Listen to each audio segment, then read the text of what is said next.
આજે હું બનાવીશ મારા દીકરાની રસોઈ ચેનલમાં કેરી મરચાંનું અથાણું બોલાવી દઈને એવી ટેસ્ટી વઘારેલી કેરી બનાવવાની છું આજે હું. ચાલો રેસીપી ચાલુ કરી લેવી. બે મેં ખાટી કેરી લીધી છે.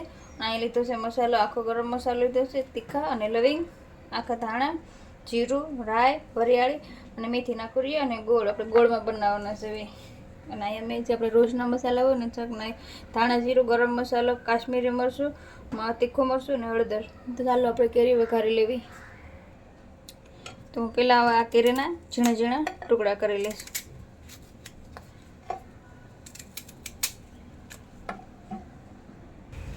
જો તો મેં અહીંયા કેરીના આ રીતે ઝીણા ઝીણા ટુકડા કરી લીધા છે. હવે આ મસાલાના આપણે બધાને આપણે હારે પાવડર કરી લઈશું મિક્સરમાં.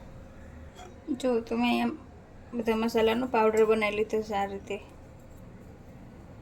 હવે આપણે કેરી વઘારી લેવી.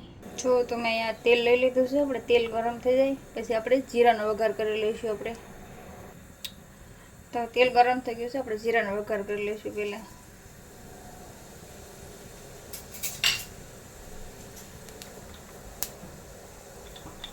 હવે આપણે નાખી દઈશું મિક્સરમાં પાવડર કરેલો મસાલો.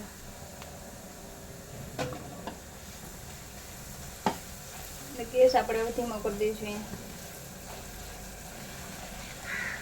અહીંયા પાવડર કરેલો છે એટલે આપણે આ વઘારેલી કેરી તાજી પણ ખાઈએ.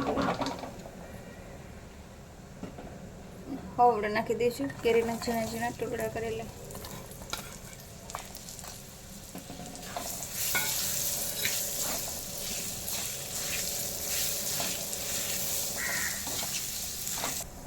અત્યારે હું અહીંયા થોડુંક નમક નાખી દઈશ.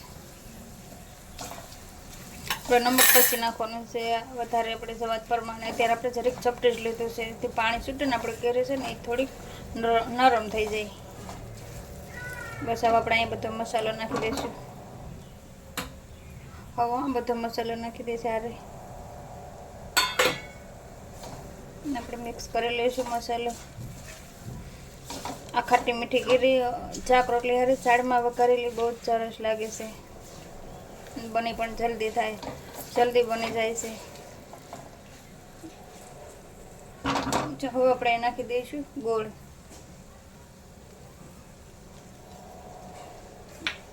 ગોળ આપણે જેટલું ગોળ ખાતા હોય ને એ પ્રમાણે લેવાનું. ઓછું ગોળ ખાવી તો ગોળ ઓછો રાખવાનો, વધારે ખાવી તો ગોળ વધારે રાખવાનો. બસ હવે આપણે આ રીતે મૂકી દઈશું. થોડીક વાર રાખીને એટલે આપણો ગોળ ઓગળીને પાણી થઈ જાય છે. ચાલો ખોલીને જોઈ લેવી. જો આપણો ગોળ ઓગળી ગયો છે. બસ બે જ મિનિટ જેટલું ઢાંકીને રાખી તો આપણો ગોળ સરસ ઓગળીને પાણી થઈ ગયું છે. આ વઘારેલી કેરી બનાવવામાં વાર નથી લાગતી. બસ 5 મિનિટમાં જ થઈ જાય, બનીને તૈયાર થઈ જાય છે. બસ આપણે ધીમા ગેસ ઉપર થોડીક વાર 2-3 મિનિટ જેટલું જ પાકવા દઈશું ઢાંકીને. તો જો મેં આ ગેસ બંધ કરી દીધો છે અને આપણે આ ખાટી મીઠી કેરી વઘારીને તૈયાર થઈ ગઈ છે. હવે આપણે નાખી દઈશું લીલા ધાણા.